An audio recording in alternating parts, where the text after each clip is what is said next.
So, the highly anticipated Assassin's Creed 2. I know for me it was, because I'm a super huge Assassin's Creed nerd and fanboy, so obviously we had to have at least one other person do it, which is all we got, John. Woohoo! Because Greg's too cheap, and he's busy buying DJ Hero for $100,000. Yep. A waste of money. Very awesome. $100,000. Waste of money. Anyway, but alright.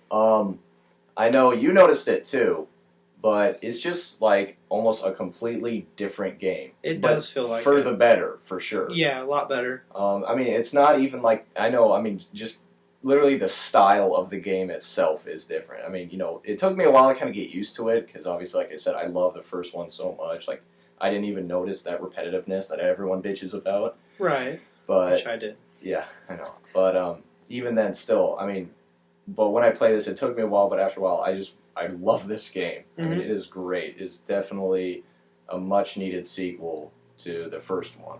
Oh yeah. Because I mean, let's just even start out. Beginning of the game, if you beat the first one, I mean, oh no, spoiler alert for a game that's 100 years old. But that the chick at the place at Sturgo was an assassin. So at the very beginning of the first one, they have a very cheesy video, but I know why they did it is because they wanted to explain what happened in the first one for those of you that don't know. And then he had to drop the really weird line at the end, like what's his name again? Desmond Miles, and this is my story. You're just like, oh.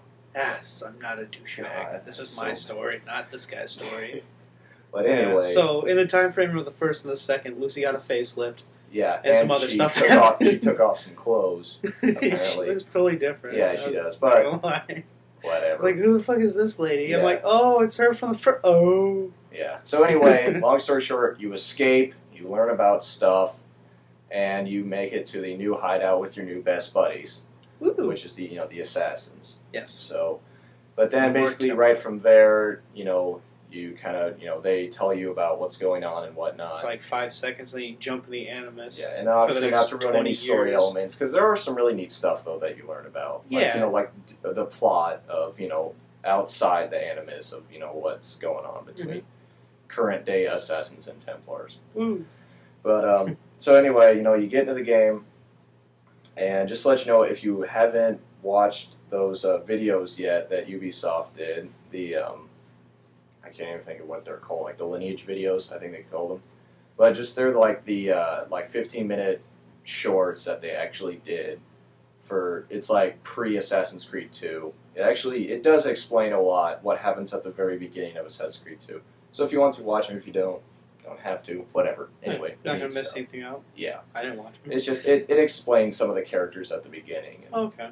Like what's going on and explains some things. Anyway. But very beginning, your regular Ezio, blah, blah, whatever, auditory. I'm not going to remember his full name. It's an Italian name, so there's like 5 names in the middle. Racist. But 6.5. But it's Get true. it right. Anyway.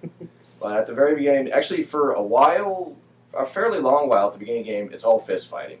Yeah, it is, which is not lame. It's a lot better. It's not the first one where it's right hook, right hook. Actually, no, not even that. It's punch, block, punch, block, punch. Yeah, I won.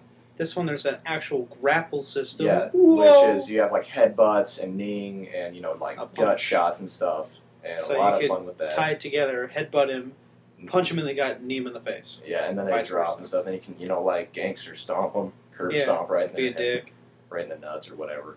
So there's just the fist fighting is a lot better, and just the basic how the storyline works. Even through the whole game, it's just a lot better.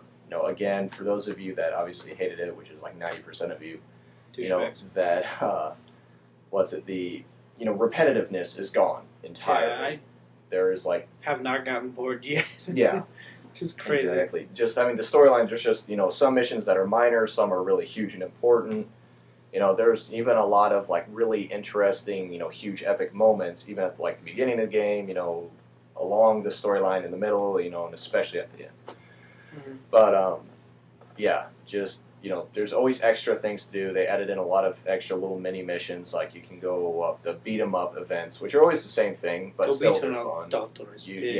You beat up the husband that's cheating on the wife.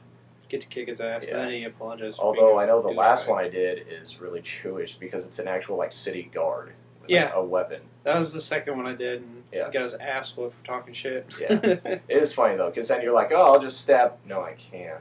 I'll disarm you and take it away. So, but and that's one of the things that you eventually learn is that you can, disarm enemies. If you want to be a badass, you can disarm them, and then drop the weapon, and then actually kick their ass.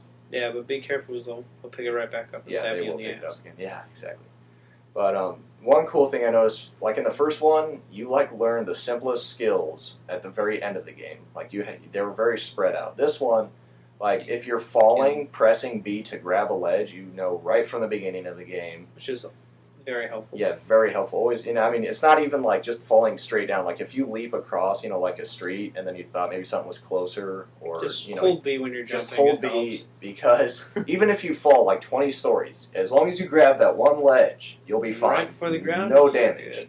Exactly. It's funny. That's happened. Fell off the big tower, and right before I hit the ground, I was like, bloop, not. Yeah, exactly. So, there's some, that's very helpful. Even like the running and shoving thing. I know you didn't learn at least halfway through the first one. This one, right at the beginning, you just hold R and B, and he's just like shoving everybody out of your way. Mm-hmm. Just some things that you learn a little bit later in the game, or not learn, but that happen is you have things like pickpockets, which is kind of funny because I have had them actually pickpocket me before, where it's a guy that'll run up and it looks like he slaps your ass, and you're like, what the hell? And then he just suddenly runs away, but then the little thing shows up on your radar, so you go and tackle him or kill him. Whatever you want to do. Oh, yeah. And then you get your 500 and it'll be like 5 back. So, and then there's the couriers guys that are running around. Mm-hmm. Couriers get effed up through the whole game. Yeah, and then because tackling them, which is one neat thing, is if you tap B when you're chasing someone, he actually does a tackle. Mm-hmm. So that helps out. Because, then you can stop one without killing them if you really want to.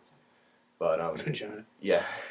And then you get 1,500 florins for doing that. If you get the Barbaggio? Whatever the stupid name is. There's a certain one. The courier, but yeah. Yeah, they're like the normal fancy courier. dressing looking. It'll do a red icon. That's the dude you want to tackle. The other one, punch him in the face and you get 500. Yeah, exactly. So there's that, And then, and then there's even things just throughout all the cities, there's treasures you can find, because there's actually money in this one, which is how you buy things. And you can loot either knocked out or dead bodies by holding B over them, and you actually take the money out of their pocket. Let you go to hell, and the fires will burn your soul for eternity. I know nobody anywhere they will just curse you to hell for looting. They get very disgusted, but they won't do anything. Yeah, they won't do anything, but they'll just call you gross and tell you to get a life. Exactly.